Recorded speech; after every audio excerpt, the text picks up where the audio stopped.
வணக்கம். மாநில செய்திகள் வாசிப்பவர் சுமித்ரா ரத்னம்.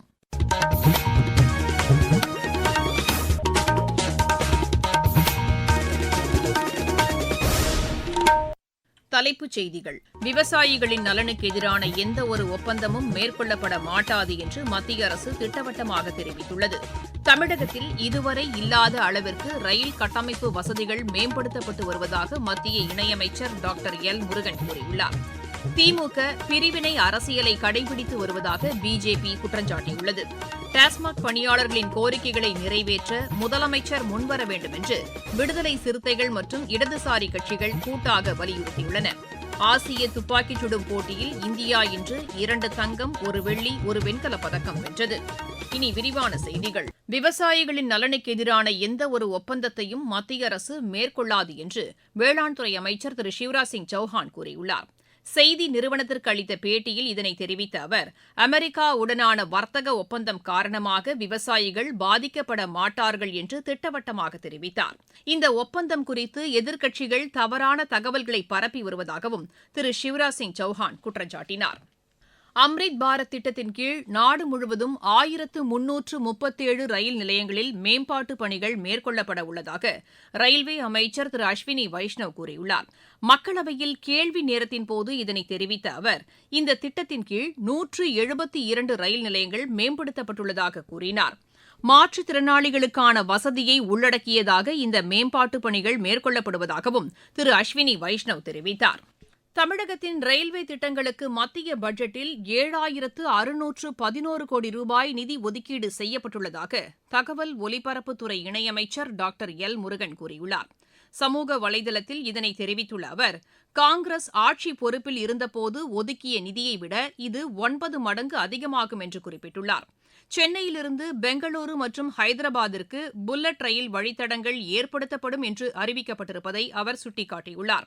மத்தியில் பிஜேபி தலைமையிலான அரசு பொறுப்பேற்ற பின்னர் தமிழகத்தில் இதுவரை இல்லாத அளவிற்கு ரயில்வே கட்டமைப்பு வசதிகள் மேம்படுத்தப்பட்டு வருவதாகவும் அவர் கூறியுள்ளார். இதற்காக தமிழக மக்கள் சார்பில் பிரதமருக்கும் ரயில்வே அமைச்சருக்கும் நன்றி தெரிவித்துக் கொள்வதாகவும் டாக்டர் எல் முருகன் கூறியுள்ளார். மக்கள் தொகை கணக்கெடுப்பு 2 கட்டங்களாக நடத்தப்படும் என்று மத்திய அரசு கூறியுள்ளது. மாநிலங்களவையில் கேள்வி நேரத்தின்போது இதனை தெரிவித்த உள்துறை இணையமைச்சர் திரு நித்யானந்த் ராய், முதல் கட்டமாக வீடுகள் கணக்கெடுக்கும் பணி நடைபெறும் என்று கூறினார். மக்கள் தொகை கணக்கெடுக்கும் பணியாளர்கள் வீடுதோறும் சென்று இப்பணியை மேற்கொள்வார்கள் என்று அவர் தெரிவித்தார். டிஜிட்டல் முறையில் இப்பணிகள் மேற்கொள்ளப்படும் என்றும் திரு நித்யானந்த் ராய் கூறினார். பிரதமரின் இல்லந்தோறும் சூரிய மின்சக்தி திட்டத்தின் கீழ் இதுவரை 26 லட்சம் குடியிருப்புகள் பயனடைந்துள்ளதாக மத்திய இணையமைச்சர் திரு ஸ்ரீபத் யசோ நாயக் கூறியுள்ளார். இன்று மாநிலங்களவையில் கேள்வி நேரத்தின்போது இதனை தெரிவித்த அவர், தமிழகத்தில் மட்டும் 59,517 குடியிருப்புகள் இந்த திட்டத்தின் கீழ் பயனடைந்திருப்பதாக கூறினார். குழந்தைகளுக்கு ஊட்டச்சத்துள்ள உணவினை வழங்க வேண்டியதன் அவசியத்தை மாநில அமைச்சர் திருமதி கீதா ஜீவன் வலியுறுத்தியுள்ளார். இன்று தூத்துக்குடியில் நடைபெற்ற சமுதாய வளைகாப்பு நிகழ்ச்சியில் பங்கேற்று அவர் பேசினார். பெண்கள் தங்கள் ஆரோக்கியத்தில் கவனம் செலுத்த வேண்டும் என்றும் அமைச்சர் கேட்டுக் கொண்டார். தமிழக சட்டப்பேரவை தேர்தலுக்கான 2ஆம் கட்ட வாக்குறுதிகளை அஇஅதிமுக பொதுச் செயலாளர் திரு எடப்பாடி பழனிசாமி இன்று சென்னையில் வெளியிட்டார். ஜல்லிக்கட்டு போட்டிகளின் போது எதிர்பாராத விதமாக உயிரிழக்கும் மாடுபிடி வீரர்களின் குடும்பத்தினருக்கு 10 லட்சம் ரூபாய் நிதியுதவி வழங்கப்படும். வங்கிகளில் பெற்ற கல்விக் கடன் தள்ளுபடி செய்யப்படும். அந்த தொகையை அரசே ஏற்கும். அரிசி குடும்ப அட்டைதாரர்களுக்கு ஆண்டுக்கு 3 சமையல் எரிவாயு சிலிண்டர்கள் விலையில்லாமல் வழங்கப்படும் போன்ற அறிவிப்புகள் இதில் இடம்பெற்றுள்ளன. திமுக பிரிவினை அரசியலை கடைபிடித்து வருவதாக பிஜேபி மாநில தலைவர் திரு நயினார் நாகேந்திரன் குற்றம் சாட்டியுள்ளார். இது தொடர்பாக இன்று அவர் வெளியிட்டுள்ள அறிக்கையில், மாநில அமைச்சர் திரு எம்.ஆர்.கே. பன்னீர்செல்வம் மதுராந்தகத்தில் நடைபெற்ற கூட்டத்தில் வட இந்தியர்களுக்கு எதிராக தெரிவித்த கருத்துகள் வன்மையாக கண்டிக்கத்தக்கது என்று தெரிவித்துள்ளார். இதற்காக மக்களிடம் அமைச்சர் மன்னிப்பு கோர வேண்டும் என்றும் அவர் வலியுறுத்தியுள்ளார். வட இந்தியர்கள் மீதான வெறுப்புணர்வை திமுக தலைவர்கள் விதைக்க முயல்வது அருவருக்கத்தக்கது என்றும் அவர் அதில் குறிப்பிட்டுள்ளார். திமுகவின் இந்த செயலை அதன் கூட்டணி கட்சிகளான காங்கிரசும் இடதுசாரி கட்சிகளும் ஏற்றுக்கொள்கின்றனவா என்றும் திரு நயினார் நாகேந்திரன் வினவியுள்ளார். சென்னை திருவான்மியூர் உத்தண்டி உயர்மட்ட சாலை அமைப்பதற்கான ஒப்பந்தத்தில் முறைகேடுகள் நடைபெற்றுள்ளதாக பாமக தலைவர் டாக்டர் அன்புமணி ராமதாஸ் குற்றம் சாட்டியுள்ளார். இது தொடர்பாக இன்று அவர் வெளியிட்டுள்ள அறிக்கையில் இதுகுறித்து சிபிஐ விசாரணைக்கு தமிழக அரசு உத்தரவிட வேண்டும் என்றும் வலியுறுத்தியுள்ளார். நீங்கள் கேட்டுக் கொண்டிருப்பது மாநில செய்தி அறிக்கை. ஊரக வளர்ச்சிக்கான புதிய அத்தியாயம். வளர்ச்சியடைந்த இந்தியாவிற்கான ஊரக வேலைவாய்ப்பு உறுதி மற்றும் வாழ்வாதார சட்டம். இந்த சட்டம் வருடத்திற்கு 125 நாட்கள் வேலையை உறுதி செய்கிறது. இதில் வாரந்தோறும் ஊதியம் வழங்கப்படுவது கட்டாயமாக்கப்பட்டுள்ளது. பணி முடிந்த 15 நாட்களுக்குள் ஊதியம் வழங்குவதை உறுதி செய்வதற்கான அம்சங்களும் இதில் இடம்பெற்றுள்ளன. ஊதியம் காலதாமதமாக வழங்கப்பட்டால் அதற்கான இழப்பீட்டுத் தொகைக்கும் இதில் வகை செய்யப்பட்டுள்ளது. வளர்ச்சியடைந்த இந்தியாவிற்கான பயணத்தில் மோடி அரசு தொடரும் சீர்திருத்த நடவடிக்கைகள். டாஸ்மாக் பணியாளர்களின் கோரிக்கைகளை நிறைவேற்றுவது தொடர்பாக முதலமைச்சர் திரு மு.க.ஸ்டாலின் நேரடியாக தலையிட்டு நடவடிக்கை எடுக்க வேண்டும் என்று இடதுசாரி கட்சிகளும் விடுதலை சிறுத்தைகள் கட்சியும் கூட்டாக வலியுறுத்தியுள்ளன.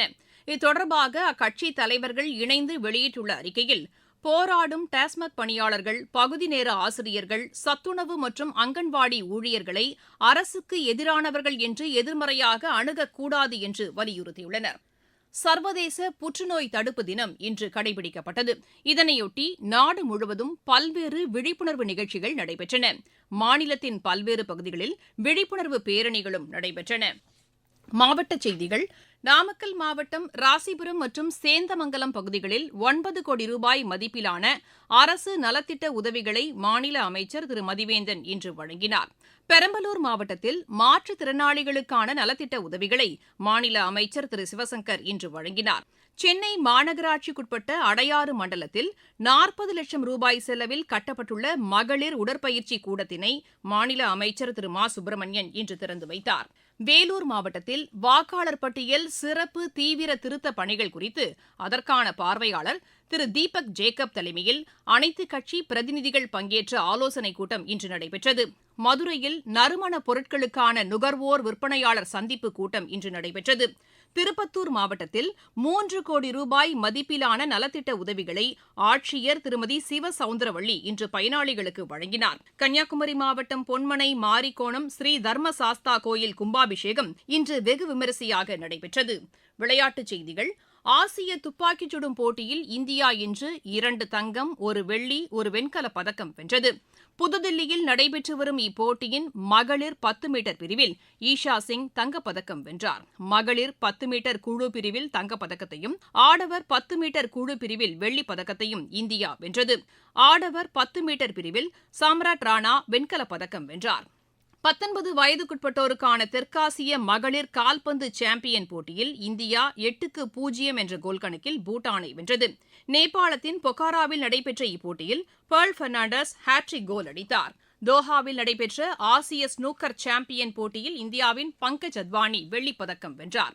19 வயதுக்குட்பட்டோருக்கான உலகக்கோப்பை கிரிக்கெட் போட்டியின் அரையிறுதி ஆட்டத்தில் ஆப்கானிஸ்தானுக்கு எதிராக 311 ரன் எடுத்தால் வெற்றி என்ற இலக்கோடு பேட் செய்து வரும் இந்தியா சற்று முன் வரை 19 ஓவரில் 1 விக்கெட் இழப்பிற்கு 150 ரன் எடுத்துள்ளது. ஹராரேயில் நடைபெற்று வரும் இப்போட்டியில் டாஸ் வென்று முதலில் பேட் செய்த ஆப்கானிஸ்தான் நிர்ணயிக்கப்பட்ட 50 ஓவரில் 4 விக்கெட் இழப்பிற்கு 310 ரன் எடுத்தது. உலகக்கோப்பை டுவெண்டி கிரிக்கெட் போட்டியில் இந்தியா தென்னாப்பிரிக்கா இடையேயான பயிற்சி ஆட்டம் இன்னும் சற்று நேரத்தில் தொடங்குகிறது.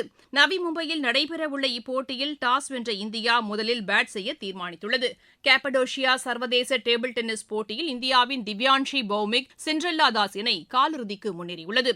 மகளிர் இரட்டையர் பிரிவு முதல் சுற்று ஆட்டத்தில் இந்த இணை 5-11, 12-10, 11-7, 12-10 என்ற செட் கணக்கில் ரஷ்யாவின் வெலேரியா கட்சியர், வெலேரியா ஷெர்பாட்கி இணையை வென்றது. மகளிர் ஒற்றையர் பிரிவில் திவ்யான்ஷி பௌமிக் காலிறுதிக்கு முந்தைய சுற்றுக்கு முன்னேறியுள்ளார். மீண்டும் தலைப்புச் செய்திகள். விவசாயிகளின் நலனுக்கு எதிரான எந்த ஒரு ஒப்பந்தமும் மேற்கொள்ளப்பட மாட்டாது என்று மத்திய அரசு திட்டவட்டமாக தெரிவித்துள்ளது. தமிழகத்தில் இதுவரை இல்லாத அளவிற்கு ரயில் கட்டமைப்பு வசதிகள் மேம்படுத்தப்பட்டு வருவதாக மத்திய இணையமைச்சர் டாக்டர் எல் முருகன் கூறியுள்ளார். திமுக பிரிவினை அரசியலை கடைபிடித்து வருவதாக பிஜேபி குற்றம் சாட்டியுள்ளது. டாஸ்மாக் பணியாளர்களின் கோரிக்கைகளை நிறைவேற்ற முதலமைச்சர் முன்வர வேண்டும் என்று விடுதலை சிறுத்தைகள் மற்றும் இடதுசாரி கட்சிகள் கூட்டாக வலியுறுத்தியுள்ளன. ஆசிய துப்பாக்கிச் சுடும் போட்டியில் இந்தியா இன்று 2 தங்கம், 1 வெள்ளி, 1 வெண்கலப் பதக்கம் வென்றது. செய்தி அறிக்கை நிறைவடைகிறது.